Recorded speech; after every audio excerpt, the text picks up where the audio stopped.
વિદ્યાર્થી મિત્રો, આ વિડીયોની અંદર આપ જેની આતુરતાથી રાહ જોઈ રહ્યા છો તે આજે લેવાયેલું ધોરણ 12નું ફેબ્રુઆરી 2025નું બોર્ડનું અર્થશાસ્ત્રનું પેપરના વિભાગ એ અને બીના જવાબો ઉપર આપણે ચર્ચા કરશું.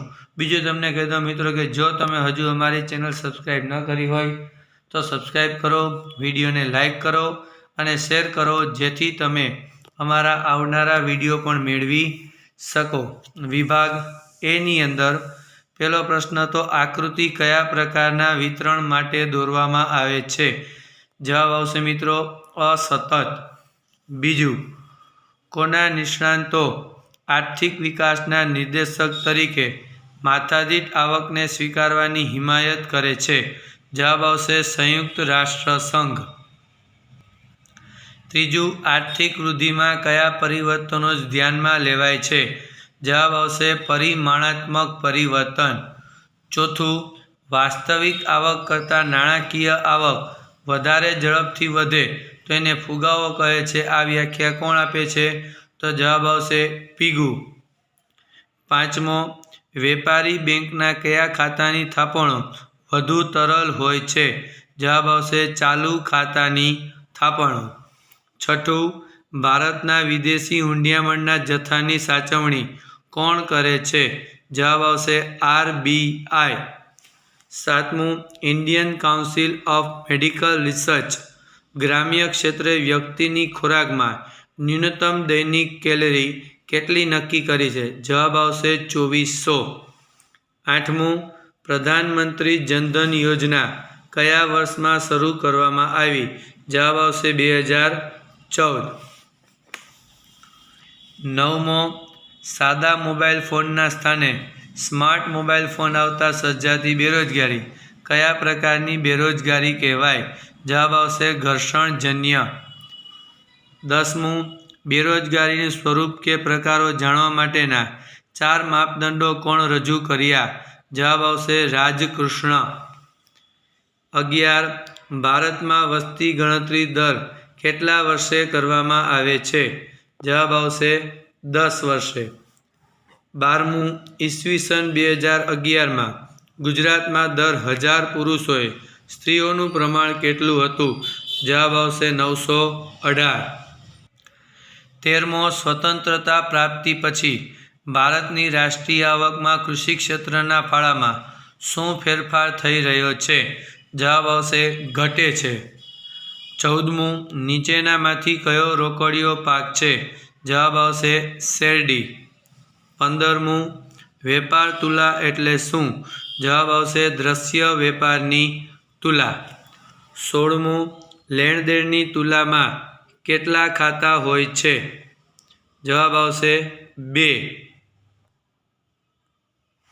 17મું, ખાખરા બનાવવાનો ઉદ્યોગ કયા પ્રકારના ઉદ્યોગનું ઉદાહરણ છે? જવાબ આવશે ગૃહ ઉદ્યોગ.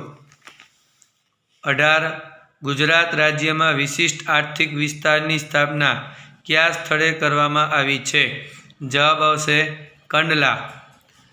19, ભારતમાં વીજળી કેટલી રીતે મેળવી શકાય છે?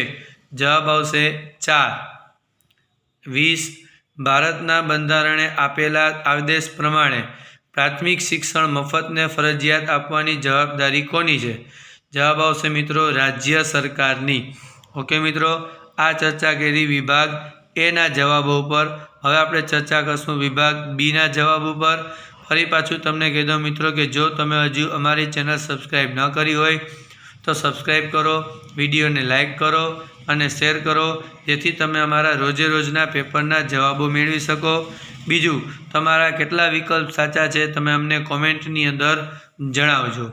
વિભાગ બીની અંદર 21મો પ્રશ્ન છે, NSSOનું પૂર્ણ નામ national sample survey of organisation. 22, માનવ વિકાસાંકનું મૂલ્ય 0 થી 1ની વચ્ચે. 23, શાખ સર્જનનું સૂત્ર પ્રાથમિક થાપણ ગુણ્યા 1/છેદમાં રોકડ અનામત. 24, જુદા જુદા દેશમાં નિરપેક્ષ ગરીબીની તુલના કયા માપદંડની મદદથી કરી શકાય છે? જવાબ આવશે આંતરરાષ્ટ્રીય ગરીબી રેખા। 25 પ્રધાનમંત્રી કૃષિ સિંચાઈ યોજનાની શરૂઆત કયા વર્ષથી કરવામાં આવી? 1 જુલાઈ 2015।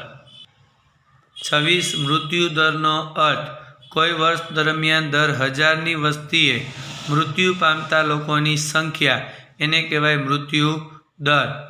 ભારતમાં સૌથી વધુ રોજગારી આપતું ક્ષેત્ર તો કયો આવશે જવાબ મિત્રો? કૃષિ ક્ષેત્ર। 28 વિદેશ વેપારની દિશા એટલે શું? તો દેશનો વિશ્વના વિવિધ દેશો સાથેનો વેપારનો સંબંધ। 29 જાહેર ક્ષેત્રના એકમનું કેટલા વિભાગમાં વર્ગીકરણ કરવામાં આવે છે? જવાબ આવશે 3। અને ભારત સરકારનું સૌથી મોટું જાહેર સાહસ કયું છે? તો જવાબ આવશે રેલવે। ઓકે મિત્રો, આ ચર્ચા કરી આપણે આજે લેવાયેલા ધોરણ 12ના અર્થશાસ્ત્રના પેપરના વિભાગ એ અને બીના જવાબો પર। આ જ રીતે બીજા પ્રશ્નપત્રના જવાબો જોવા માટે અમારી ચેનલ લાઈક કરો, શેર કરો અને સબસ્ક્રાઈબ કરો। જય દ્વારકાધીશ।